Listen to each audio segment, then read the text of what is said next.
Now, I don't really have much in the way of an introduction.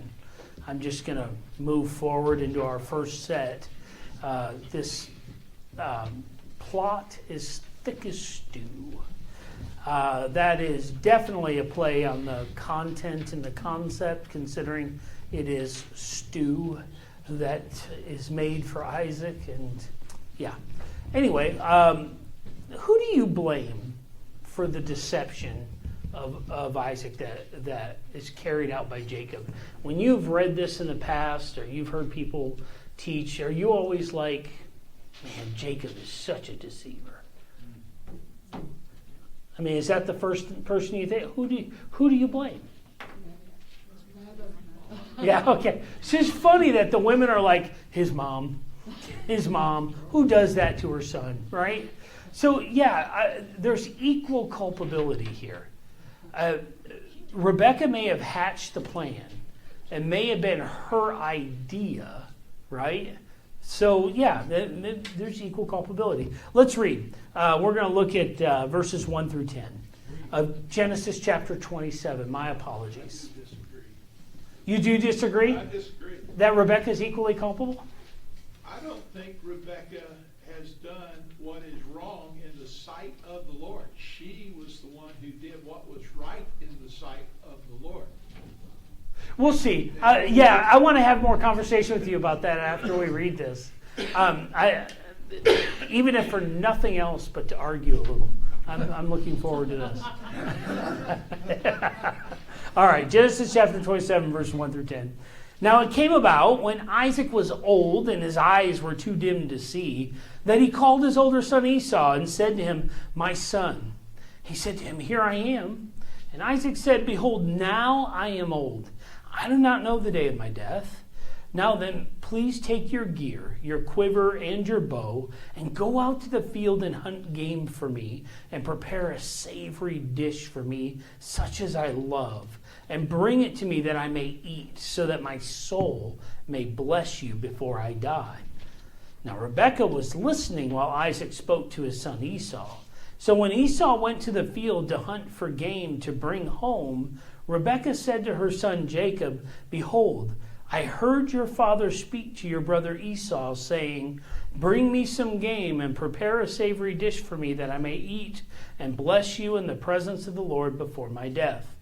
Now therefore, my son, listen to me as I command you. Go now to the flock and bring me 2 choice goats from there, that I may prepare them as a savory dish for your father, such as he loves. Then you shall bring it to your father, that he may eat, so that he may bless you before his death.'" Now, Bob is going to definitely take issue with my first statement here, that Rebekah's betrayal of Isaac and Esau is evidence that Rebekah nurtured Jacob's deceptions. Let me state why I say that, and then I want to hear from Bob. The reason I say that is because Rebekah, hearing this, she has an option to appeal to her husband. She has that ability, but she doesn't. Now, what she does do is she gets Jacob ready to become Esau, to present himself as Esau. So by instigation of Rebekah, she's going to put him up to this. Now, Jacob's guilty, 100% guilty, but Rebekah's guilty too. She is nurturing the deception of her son and putting him into this. Now, it is. Yeah, it does. It does. Scratch it out. Put Rebekah. I'm sorry. We are on the first page. The betrayal of a wife and mother. Yeah. I accidentally put Rachel instead of Rebekah. Gotcha. I do that all the time with the two of them. This is why starting next week, all my things will be edited by someone else. That's I can't stand the mistakes that show up in these. But anyway, so yeah, the reason I say, well, first of all, we're taking advantage of Isaac's dim eyes. We're taking advantage of what we know about the man in order to convince him of something that isn't true. Now, ultimately, Jacob being blessed is what God intended. But Scripture also tells us that evil is going to enter the world, but woe to him through who it comes. You see what I'm saying? So just because it was intended by God that Jacob received the blessing doesn't mean God condones the method in which it's done. Now, again, ultimately God got, what happened is what God wanted to happen. But I do believe there is some culpability in Rebekah. And she remains in this, other than the narrative, she remains unknown in the plot for a time. Because nothing is said about, your mother and your brother or anything like that. It's just your brother, right? So this is cold. It really is a cold action to take advantage. I mean, don't get me wrong. Lynn knows my weaknesses. She'll be happy to exploit them. But never for something like this. Never for deception, only to crack a sharp joke or something like that. It's like, I can't stand you. Anyway, no, that's not true. I love my wife. But anyway, but she's really very much aware of the food Isaac likes, the fact that his eyes are dim. She's pretty confident this plan's going to work. And she moves forward with Jacob. What's interesting in verses 11 through 13, Jacob answered his mother Rebekah, "Behold, Esau, my brother, is a hairy man, and I am a smooth man. Perhaps my father will feel me. Then I will be as a deceiver in his sight, and I will bring upon myself a curse and not a blessing." But his mother said to him, "Your curse be on me, my son. Only obey my voice and go get them for me." All right? Now, nobody involved in perpetrating a deception is ever innocent. Right? We know this, right? If you are involved in a plot to deceive someone, you are not an innocent go-along. You know what's happening. Jacob is all too willing. Okay? What was his objection? Find favor in it. What's that? Find favor in his dad. Well, that was what he's looking for, right? Somebody will catch me. Yeah, I'm going to get caught. And in the deceiver. Yeah, his only objection is, well, what if he knows? What if he finds out? Not objective, my bad, Jim. I need to start saying things better. But yeah, so what if Dad finds out? Then he's going to curse me, Ma. I mean, no, that's his only objection. The moment she's like, puts him at ease, and she's like, you just need to trust me and obey me. And he's like, yeah, okay. But so there's no insistence here. And by the way, he is old enough to know. He is old enough to stand there. But anyway, he wasn't coerced. His only objection was assuaged. That's all it was. All right, so he is definitely a willing deceiver in the midst of this. And how old was he? Fantastic question. I wanted to go back and check that out. I do know that it's not long after this. It's probably, it's probably immediately after this. He's old enough to take a journey to Padan Aram by himself. So, Well, right before that it says Esau was 40. so then Jacob's 40. Yeah, I missed that. Sorry, I was going to go back and look. I'm sorry, when I'm reading the text, sometimes I'm looking for specific things and I miss others. But yeah, so 40? Yes, ma'am. Back in Genesis 25:23, God told Rebekah, 2 nations are in your womb, 2 peoples will come from you and be separated. One people will be stronger than the other, the older will serve the younger. So it was God's plan Yeah. for that to happen, no matter whose fault it was.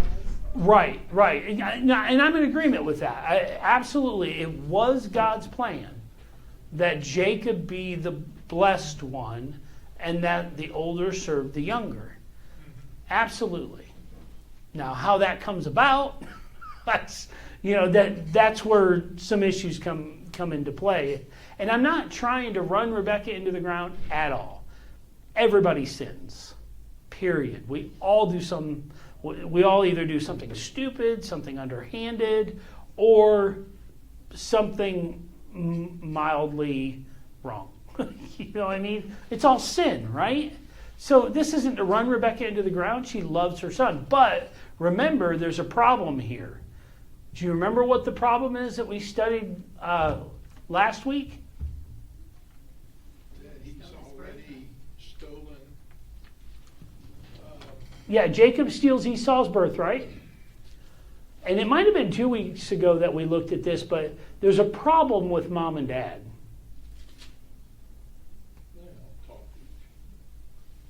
Dad favors Esau. Mom favors Jacob. They have their favorite. And see, this is where the issue comes into play. See, Isaac's wrong too. Well, Esau's wrong. All of them are. Because Esau in 26:34, he's marrying a Heshite. Yes. This is the wrong person. The daughters of Heth, yes. And that's going to be an issue too. But that's also going to be a catalyst. All kinds of things like that are going to be a catalyst for Jacob to skedaddle. But he'll get out of Dodge and move, transition the story. But yeah, so everybody's wrong right now.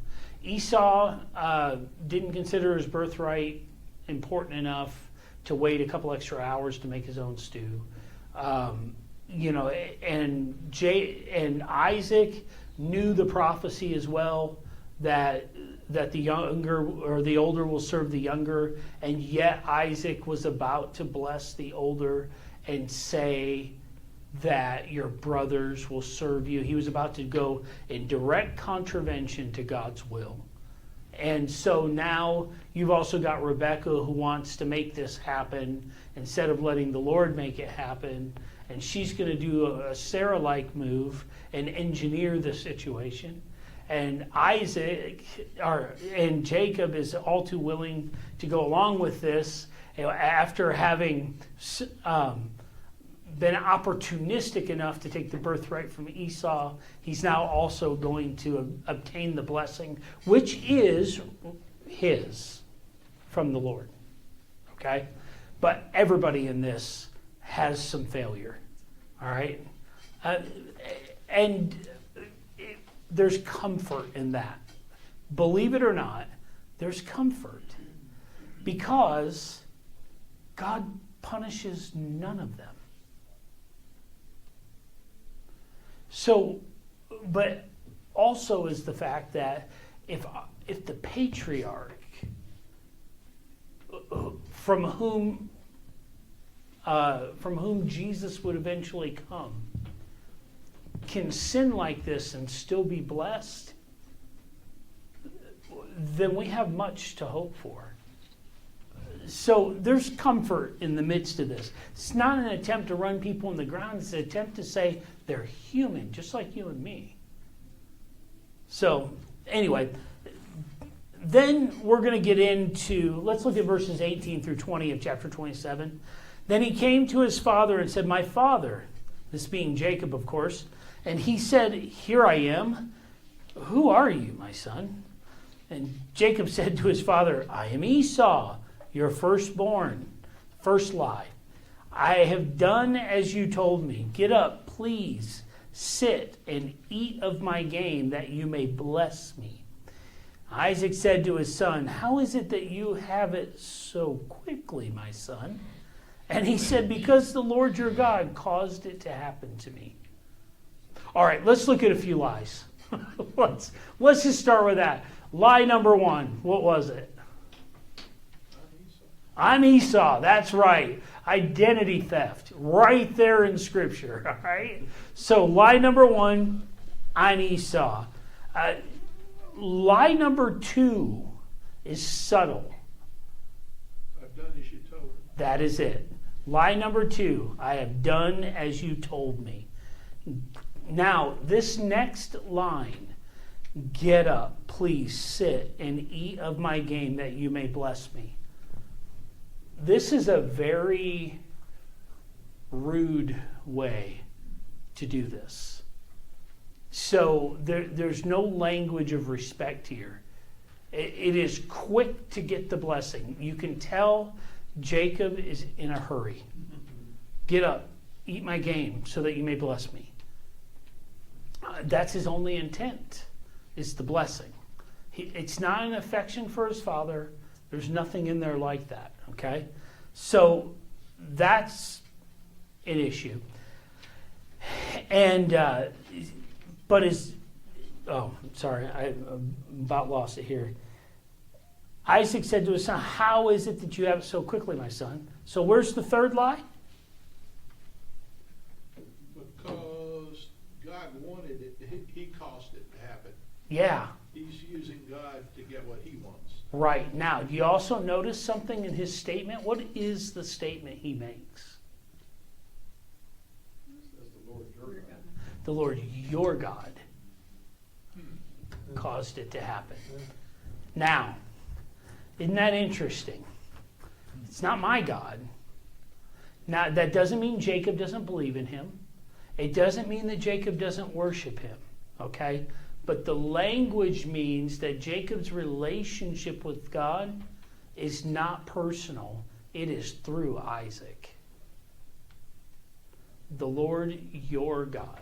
It's very interesting to look at. But anyway, so if you all were to close your eyes, all right, and your spouse or brother or sister, whatever, were to start speaking, would you be able to pick out that it was them? Every time. Every time, right? So, I mean, when you have a voice like mine, which is distinctive and annoying, that one's easy to pick out. But some people just have a normal voice, right? But you can pick out the voice of the people you're around. And Isaac's like, who are you?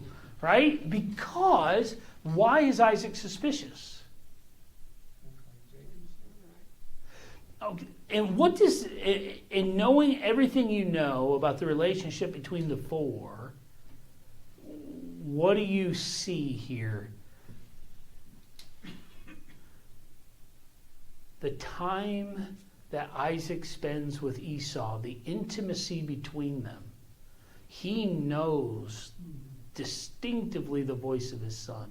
He knows more than the voice of his son, as we're going to find out, but he knows distinctively the voice of Esau. And he's like, who are you?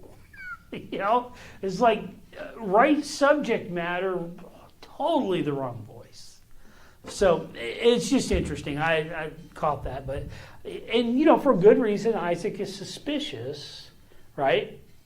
But Jacob, he's mastered his skills at deception. It's like, I've done as you said. You know, get up, eat the game. Now, how would Jacob know that? So Isaac's confused, right? He's like, wait a minute. He knows I sent him out hunting. How does he know that if he's not Esau? You know, you got this whole thing going on, and Isaac's just reasoning through it, right? But Isaac has some more tests along the way. He's not convinced. But don't get me wrong, he wants to eat, so he's going to get up and eat. And so anyway, but that, you know, Jacob's good at deceiving. So let's look at verses 23, 24, and 26 in the first part of 27. Well, we'll read all of 27. But he did not recognize him, Isaac did not recognize him, because his hands were hairy, like his brother Esau's hands. So he blessed him, and he said, are you really my son Esau? Here's another lie. And he said, I am. Then his father Isaac said to him, please come close and kiss me, my son. So he came close and kissed him.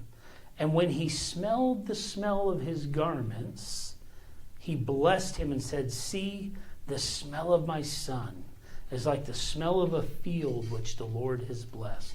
Now, what we have not read, what we've skipped over, are the details of the plot. And one of those details is that Rebekah had Esau's clothes with her. So she put Jacob in Esau's clothes. So now this is why Isaac smells Esau. So Isaac had tests. He wanted to smell him. He wanted to feel him. He wanted to make sure that this wasn't Jacob, because his eyes are dim. I don't know if it's cataracts or if, he's macular degeneration. I don't know what it is, okay? Whatever it is, he can't see enough to catch the identity. So, smell of him. Okay, you smell like Esau. Now, you all know, do you understand the science of smell? Like dogs, their memory is linked directly, hardwired to their nose. Their nose is hardwired to their brain and their memory receptors. So if they smell something, they can then go on the hunt for that very scent. And if they smell you 5 years later, they're going to know who you are when they smell you. So the same is, there is a similarity in humans. That smell brings back memory. Do you know what I'm talking about, right? You walk into something, you smell something, you go, oh, that takes me back. And all of a sudden you're transported to another time, good or bad, okay? You're transported to another time. So for Isaac, it's the same. I got to smell him. If I smell him, I'll know it's him. And then he gets that chance to smell his son. There he is. So Jacob used that intimacy between Esau and Isaac kind of as a fleece to pull the wool over Isaac's eyes. He was perfectly shrouded. He was, I'd say he was in sheep's clothing. Yeah, he is. He's a wolf in sheep's clothing. Well, goats. He's a wolf in goat's clothing. That's what he is. But yeah, so that's rough, dude. That's really rough. This is a tough family relationship. I'm just telling you. So let's move on to, I'm going to read 27 again, and we're going to go through 29. See, the smell of my son is like the smell of a field which the Lord has blessed. Now may God give you of the dew of heaven and of the fatness of the earth and an abundance of grain and new wine. May peoples serve you and nations bow down to you. Be master of your brothers, and may your mother's sons bow down to you. Cursed be those who curse you, and blessed be those who bless you. Now, this is where the deceiver becomes the receiver. He's going to get what he wants, though it's intended by God. So let's not disdain him in the midst of it. But this poetic blessing, for Jacob, begins by affirming the lie that Jacob told. See, the smell of my son is like the smell of the field, which the Lord has blessed. Now, that phrase, which the Lord has blessed, I suspect, and I did a little digging, and other people suspect so too, that it's a hint back to Jacob stating about the quickness of the catch and the cook, that because the Lord your God has caused it to happen. So immediately there's blessing. So it's the smell of the field which the Lord has blessed for you. Now, there are some literary devices going on here, but for the sake of being somewhat succinct, I'll just say that there are two statements in the blessing which have three parallel words in the Hebrew. That means in the Hebrew they sound similar. Okay? So we have some wordplay. and some rhyme that goes on, but the fancy word for it, it just means that they're parallel thoughts, okay? The idea of my son, the smell of my son, a field, and blessing all have this carried thought that's parallel. There are words that in the Hebrew that have similar sound here. So this is a very poetic blessing. And then he goes on to say in verse 28, he speaks of the dew of heaven, the fatness of earth, and the abundance. So what we're talking about in these parallel thoughts is the blessing that he's given him encompasses all that heaven gives and all the goodness and abundance of the earth. Okay, so we're talking about the dew from heaven, which waters the land, makes it fertile. It's every blessing that comes down from God. The fatness of the earth, we're talking the cattle, everything that's there. And then the abundance of grain and wine, we're talking about everything the earth yields. So the blessing is complete from heaven to earth and its yield. Okay, so there, and then in verse 29, we have similar, there are 3 statements, but there are 2 parallel words in these statements. So verse 29, may people serve you, nations bow down to you, be master of your brothers, and may your mother's sons bow down to you. Cursed be those who curse you, and blessed be those who bless you. So the people who serve, all right, may the peoples serve you, and nations bow down. These are parallel thoughts, okay? Obviously, if you're serving someone, they're your master, you're bowing to, right? So may the people serve you, may the nations bow to you. So not just his people, not just the people of that land, but every nation. And it's not really just to Jacob. That's not the point. But of Jacob's descendants and his legacy. And then, yes? I got a question. I've never looked into verse 29.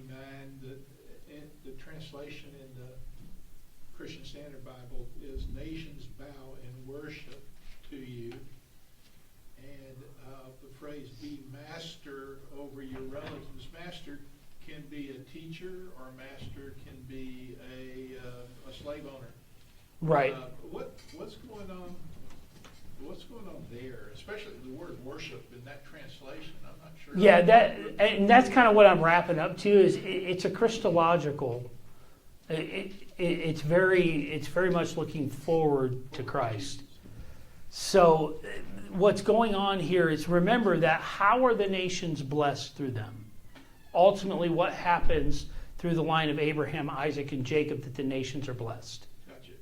It's Jesus. So here we have, be master of your brothers, and your mother's sons bow down to you. Parallel thoughts, right? Again, we are looking at either subjection or worship. There are 2 thoughts that go along the line, but if you look at many of the prophecies that the Lord gives, he does that very thing. They carry that immediate reality and a long-term fulfillment. Okay? So, and then the same blessing that was given to Abraham and given to Isaac, Isaac passes on, and that is that those who curse you will be cursed. Those who bless you will be blessed. So he becomes then a conduit of blessing in that regard. So that, and the flip of this, because of the meaning of the words, means we're looking forward as to how this is ultimately fulfilled in Christ. Because they will eventually bow down to his seed in worship, not just in subjection.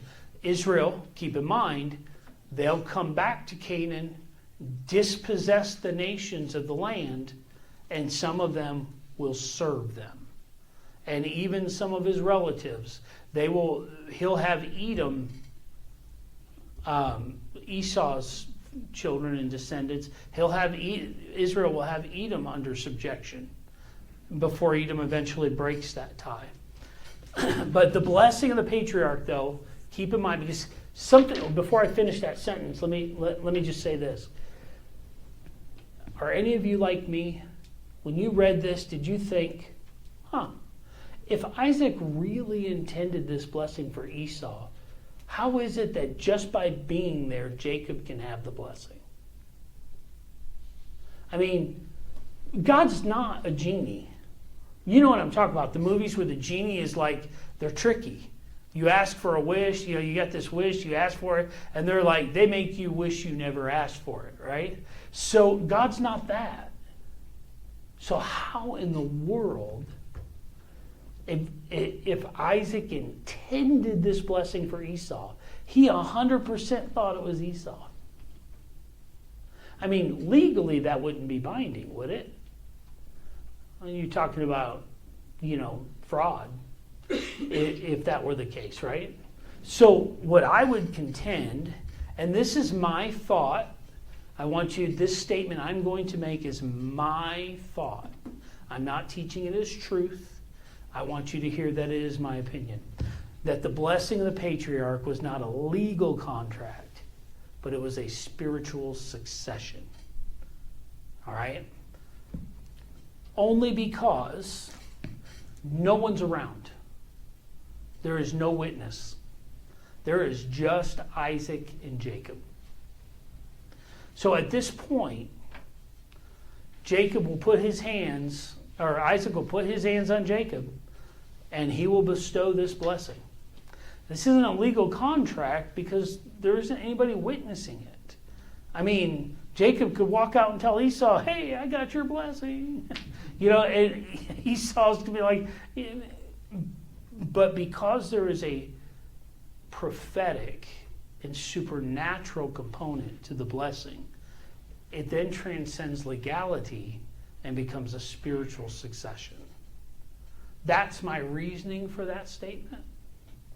And I'm wide open to any other idea or thought that someone might have. But and of course, some of that takes a little bit of, maybe you're not prepared to respond to that. Anytime you want to respond to that, let me know. But that's my assessment of the situation when I look at that. But now Esau's going to realize what happened. The idea, what comes in 34 through 38 is that Jacob and Esau pretty much just barely miss each other, which is really good for Jacob because he'd have died in that moment. Because he's already said, Esau's a hairy man. So basically, Esau's burly and Jacob's soft. For now. Right now he is. But anyway, so Esau's going to hold a grudge. He's going to express that he wants to kill Jacob when Isaac dies. That's what he's decided. When my father dies, I will kill him. We don't know how long that's going to be, right? Well, we do because we're reading Scripture. It's going to be better than 20 years before that happens. But still, the fact is Esau's holding a grudge against Jacob. And who knows, as far as Rebekah's concerned, who knows that Esau won't try to kill him sooner, given the opportunity. So that's kind of what's happening here at the moment. And now, Isaac has no blessing for Esau. So Esau's like, and I got to be honest with you, my heart breaks as I read this, because I can't imagine what that was like for Esau. When Esau came in, by the way, to say the same thing, here, my father, in fact, I'm going to share with you, when I can turn a page with my dry fingers, exactly what Esau said.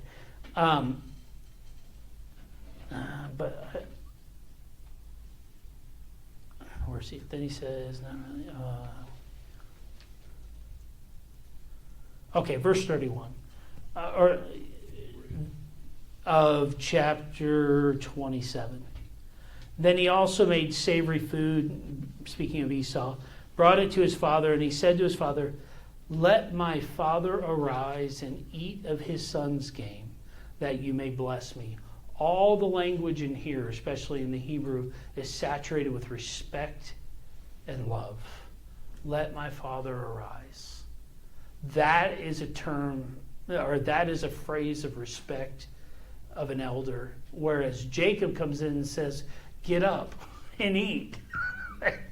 Jacob's abrupt, but Esau, he has a loving relationship with his father.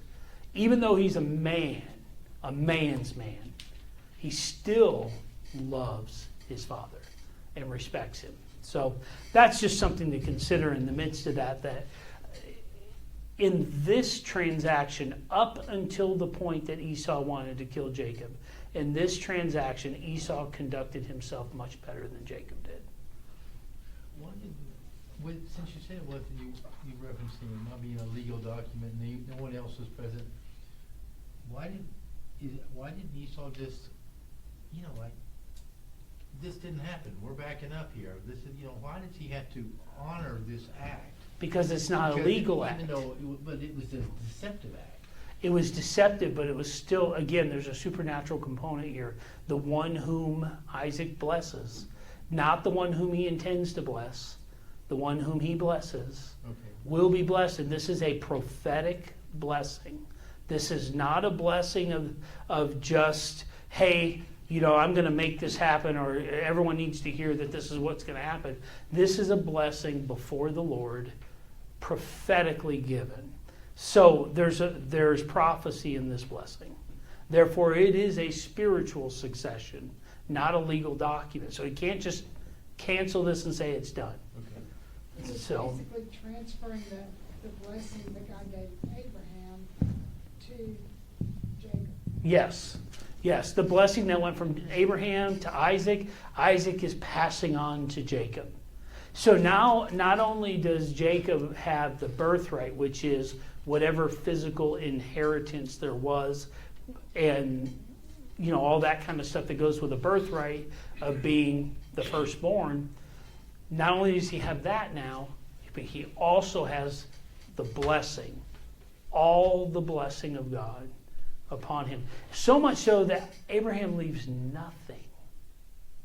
So keep in mind, and that's why I said everybody's got failure in this. Everybody has failure. Because Isaac knew that the older was to serve the younger. And yet Isaac was prepared to give Esau everything and cut Jacob out. In fact, this is the anti-blessing that is given, that was intended by Isaac for Jacob. And that was here in 27 as well. Here's what he says to Esau. Esau's like, "Do you not have anything for me?" Isn't it? He says Jacob is rightly called his name. He's rightly named because he has supplanted me now twice.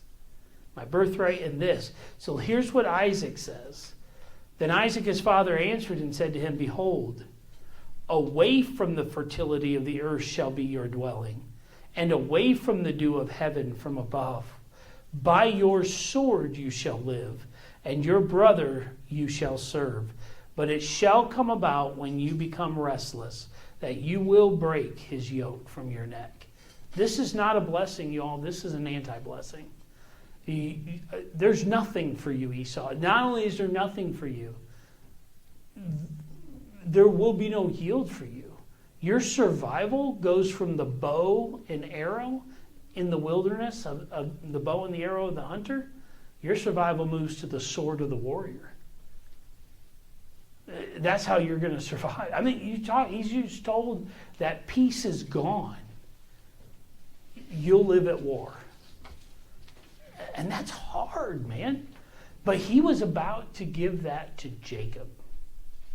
So I agree with Bob in that Rebekah's actions are more toward the will of God. Her intent, maybe not as much, okay, where God doesn't necessarily need the help, but she jumped in to help. So I do agree that the actions themselves yield the results the Lord wanted. Just maybe not the way the Lord would have wanted Jacob to do it. But, all right. Any thoughts before we move to the next section? Yeah, we are not getting through all this, just so you know. All right, so let's move on to chapter 28, verses 1 through 5. We'll do 1 through 5 first, and then in another section we'll do 10 through 22. But 28, 1 through 5. So Isaac called Jacob. Oh, okay, before I get done with that, let me go back and say a nod back to what Bob said earlier about the daughters of Heth. The scripture says that the daughters of Heth made Isaac and Rebekah miserable. And so Rebekah says to Isaac, I no longer enjoy living because of the daughters of Heth. Send my son away so that he may find a wife among my relatives. Please don't let him get daughters or get a wife the way Esau did. So that's her concern for Jacob's life. All of that's coming into play. So verses 1 through 5. So Isaac called Jacob and blessed him and charged him and said to him, you shall not take a wife from the daughters of Canaan. Arise, go to Padan Aram to the house of Bethuel, your mother's father. And from there, take to yourself a wife from the daughters of Laban, your mother's brother. May God Almighty bless you and make you fruitful and multiply you, that you may become a company of peoples. May he also give you the blessing of Abraham to you and to your descendants with you, that you may possess the land of your sojournings, which God gave to Abraham. Then Isaac sent Jacob away.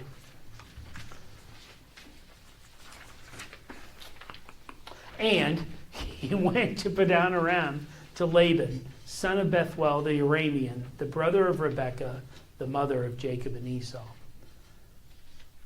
Now, do you see something in this exchange that's surprising to you?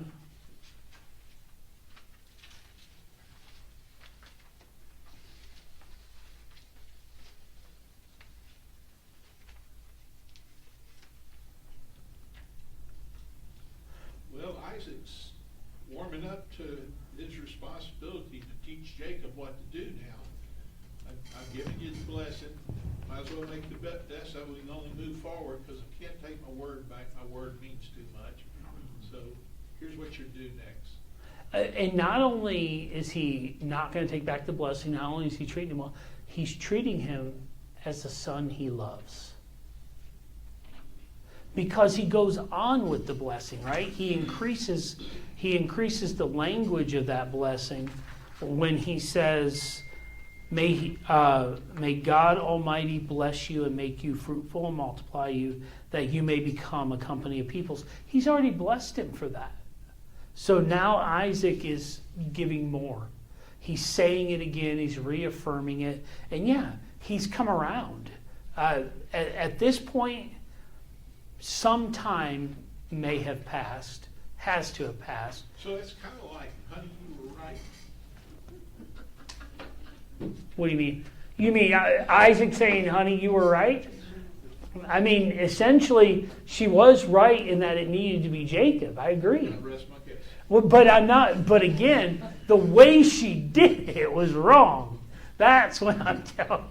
I'm telling you that there are times when in my anger and my roughness as a man toward my children, my wife rescued our relationship by going against me behind my back and held my children close to us. And I didn't see it because I was out of the will of God at the time. And I think there is some of that. I think Rachel knew the deal between God and Isaac, and she acted upon what God God's sovereign will had already revealed, and Isaac was just plowing on past it. And even though his son was hooking up with the Heshites, against, I mean, these are from Ishmael's Yeah. family. Not yet. The Hethites are Canaanites. Later, Esau will go take wives from Ishmael's family Okay. because he knows how much they All hate. right, all Yeah. right. So you know, Yeah.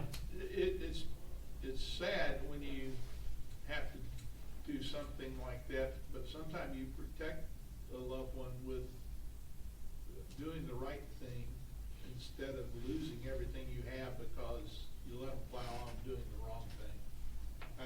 That's my take on it. Yeah. I'm certainly not going to say anything away from that. I'm going to let your words It's not a stand. good way for their marriage to continue. No, it's You really need to not. get some counseling. Yeah. Obviously, that's needed, both of them. But and I wouldn't. I mean, yeah. The only thing that I struggle with in that is there's no direct narrative where the Lord approaches Rebekah and says, "Isaac's about to do this.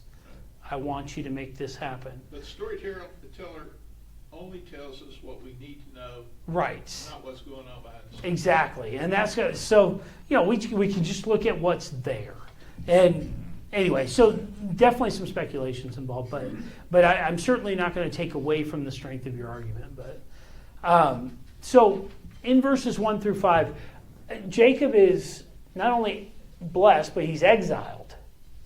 But he's being sent away, due in part for his protection, but then Isaac's words of blessing are going to manifest big time for him down the road here. Jacob is sent away to safety, exile, and marriage. So, dude's 40. It's time to get married. So, okay, seems very different from now, isn't it? But anyway, that's great that he's going to go and get married, but it's not going to be without struggle. The next 20 years of Jacob's life are going to be a hard 20 years. So, anyway, and he's going to reap a lot of what he's sown at this point. He's going to experience what it's like to be him on the other end of it. So let's look at verses 10 through 22. Actually, we're going to look first at verses 10 through 15. Then Jacob departed from Beersheba and went toward Haran. He came to a certain place and spent the night there because the sun had set. And he took one of the stones of the place and he put it under his head and lay down in that place.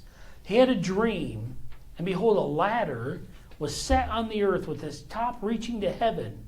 And behold, the angels of God were ascending and descending on it. And behold, the Lord stood above it and said, I am the Lord, the God of your father Abraham, and the God of Isaac. The land on which you lie, I will give it to you and to your descendants. Your descendants will also be like the dust of the earth, and you will spread out to the west and to the east and to the north and to the south, and in you and in your descendants shall all the families of the earth be blessed.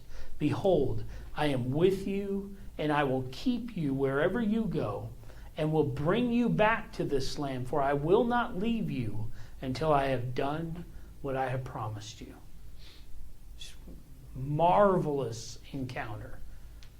I mean, in the midst of all that has transpired, the graciousness of God to meet with Jacob, to make these promises, yes, to suit God's purposes for sure, but he deals kindly with Jacob in the process, which, by the way, is good comfort for you and me, that God would deal graciously with us in the midst of our sin. That seems to be an ongoing theme in the midst of this particular area of the narrative, although there is also that ongoing theme of God's will versus man's will, back and forth through there. So this place of dreams, okay, this is significant to the reader, because 3 times, let's look at the Hebrew word makom, which is location or place. Now, this word in the Hebrew carries the definite article, the. Okay? Now, the difference being, let's look at the difference between a general article and a definite article in John chapter 1. In the beginning was the Word, and the Word was with God, and the Word was a God. That's what the Jehovah's Witnesses have in their Bible.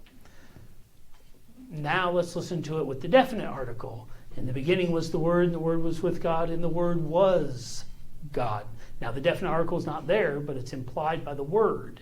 The way it's used in the Greek, if we were to transliterate it, it would say was the God. Okay? So the definite article makes it very clear, one and only. Okay? The God. He is the one and only God. So here, 3 times the author uses some form of the place, this Hebrew word. So he does it. So this first stop, okay, is a sacred place to the reader as well as for Jacob. At least it becomes sacred to Jacob. You read, he came to a certain place. That's that word. It should say he came to the place. And then, again, a certain place. And then of the place, in that place. So 3 times, a certain place, of the place, in that place is used so that the author is pointing out, hey, reader, you know what I'm talking about. And the Israelites would definitely know what was being written, because Bethel, which is what this place will be named, becomes the central place of worship. They're commanded to worship at Bethel for a time. So that's what's there. So let's look at the dream. This dream is a bit enigmatic, right? But there's a clear message. The imagery is fantastical. I mean, it's like really a ladder out of heaven to the earth, angels going up and down. This must have been really weird for Jacob. Okay, it was fantastical to see all of this. So this ladder, this word sulam, it could be a staircase, it could be a ladder. Translators have no clue which one to use. Okay, it doesn't matter. What really matters is there is a means of going between heaven and earth, and it is traveled. Okay, that's what matters the most. So if you saw God set a ladder between heaven and earth, what would your visceral response, your instant reaction, what would it be? Who said climb it? Yeah, okay, yeah. Some of you are going to bum rush the ladder and go up, right? Anyone else? Any other response? I'm going to hold back. I'm a little bit of a scaredy cat. I take that. I respect that. I'm going to watch and see what's going on before I bum rush the ladder. I'm not sure. But Lynn's kind of a headlong into danger kind of person, so all right, we'll go with it. But anyway, yeah, it's interesting, but I love that Jacob just sits back and observes. There's no attempt to rush it, no attempt to do anything. He's in awe. And I contend that's because of the presence of God. When people enter the presence of God, they fall down in fear and almost paralysis at that. So Jacob, who knows what the reason is, he doesn't bum rush the ladder. So God gives his identity here. Did you notice something significant about the identity? It should be familiar in the way God identifies himself. Yahweh.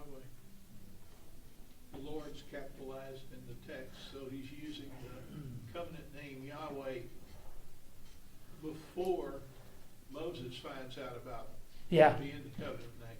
So as Moses writes this, he's plugging it in, saying, this is the same one that we met in the wilderness.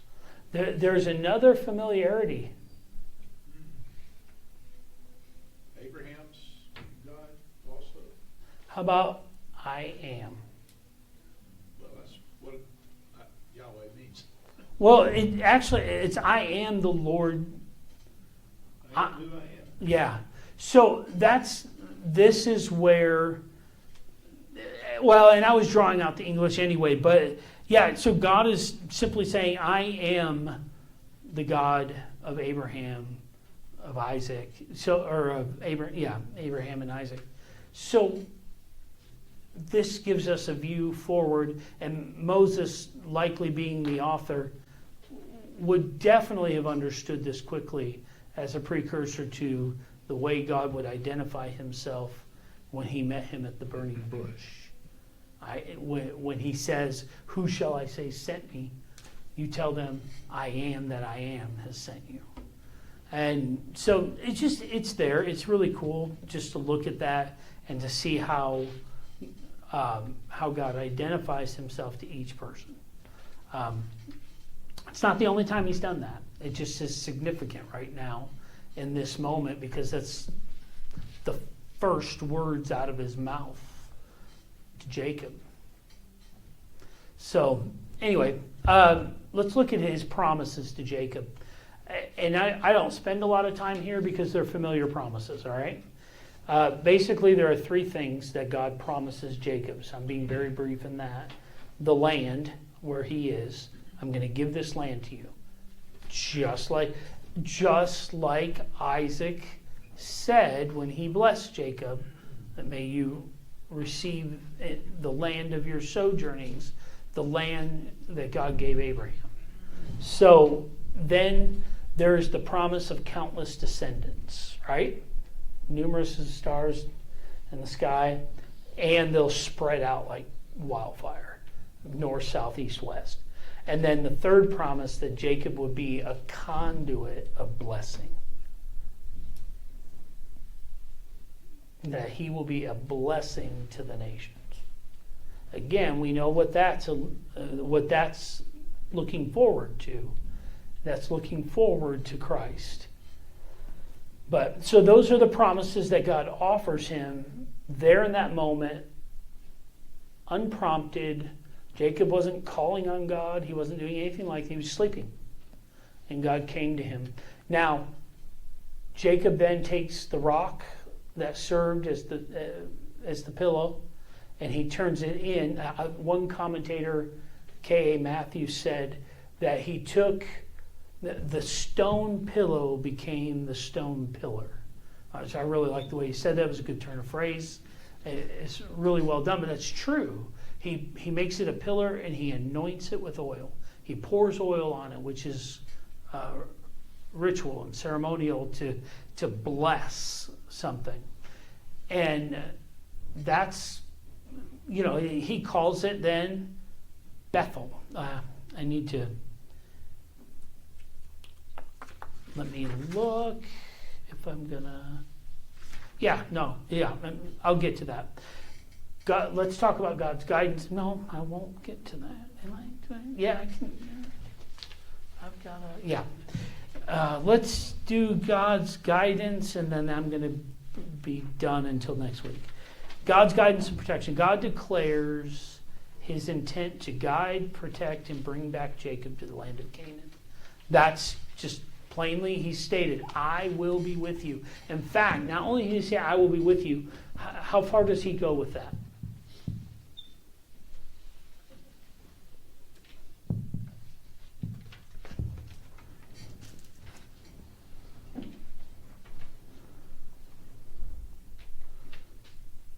I'm thinking There and Back Again, A Patriarch's Tale by Jacob the Deceiver. He promises to bring him back. He's not only is he going to stay with him while he's gone these 20 years, which he doesn't know it's going to be, but he's also going to stay with him all the way until I have brought you back to your father's house and I have done all that I have promised you. So Jacob has an assurance of protection and guidance and everything from the Lord.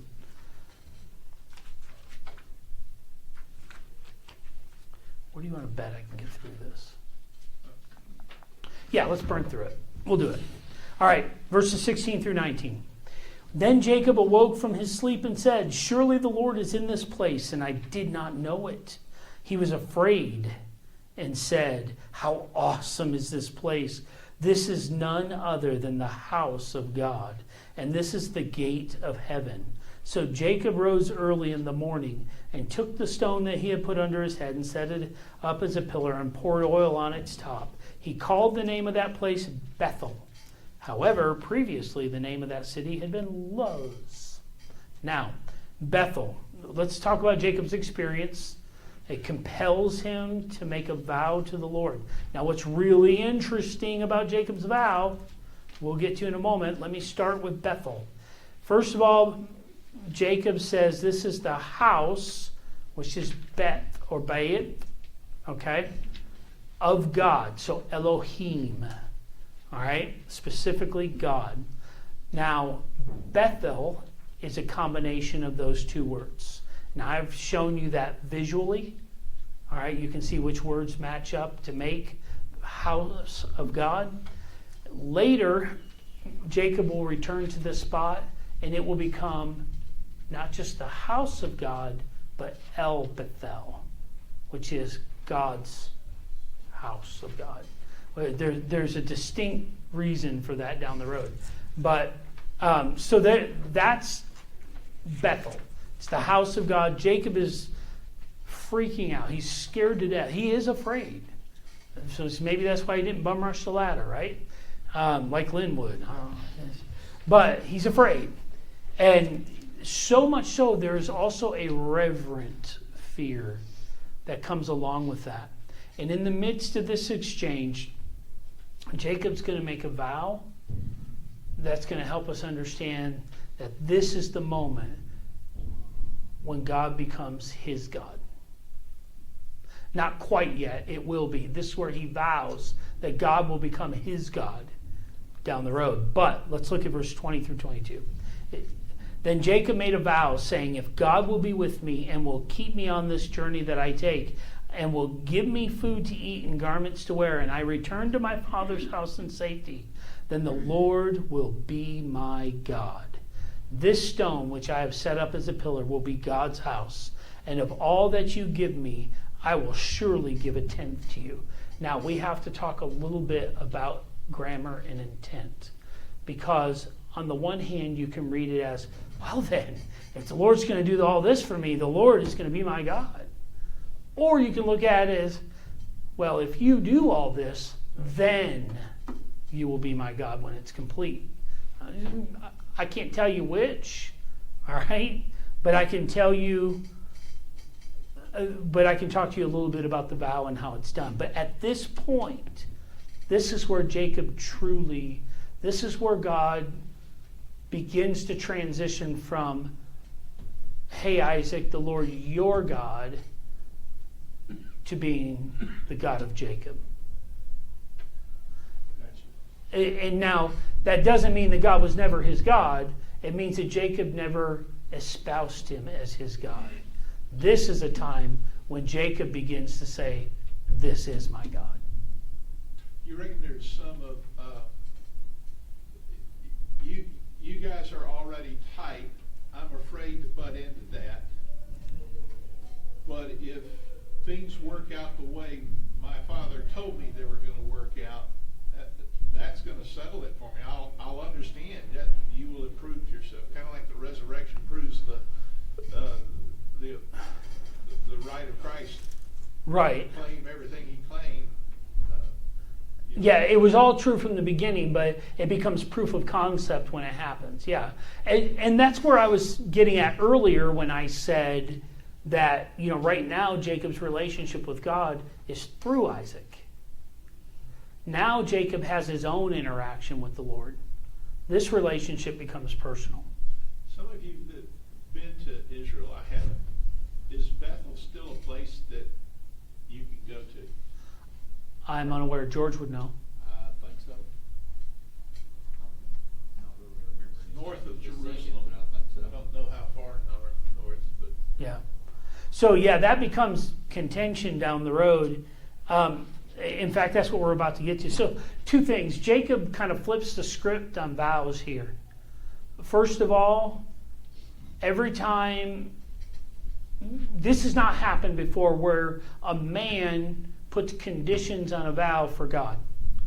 And in God's kindness and graciousness, he lets it go. Because he knows Jacob's going to understand soon enough. And God loves Jacob. So yeah, he flips the script on the vows, becomes the initiator with his own conditions. That's really interesting. Now, Jacob's consecration of Bethel is going to wind up in the future being a source of dispute between the Samaritans and the Jews. Does anyone know what two things were a bone of contention between Samaritans and Jews? Only one of them relates to this consecration. The other one relates to something else. Do you know what two things the Jews hated the Samaritans for? Jacob's well? No. Good try. Good thought, but no. where they worshipped. Where they worshipped was the bone of contention between them. Land Because- and water? What's that? Are you talking about in the day of Jesus? Yes. In the day of Jesus. So where they worshiped, let me deal with that and I'll come back to you. Where they worshiped was one, because God commanded them during the time of Moses and all that to worship at Bethel. Okay? And so the Samaritans believed that never was changed, but the Israelites worshipped in Jerusalem down the road. The Jews did in Jesus' time. So there's that issue. The second issue is, what were you going to say about? The intermarriage with Gentiles. They married outside of the Jewish faith or outside of the Israelite race or peoples and married Gentiles. Thus they became Samaritans and they were hated as half-breeds. It was quite the epithet. So anyway, yeah, that was there. We'll resume with 29 and 30 and we'll get into a lot more application when we get to those because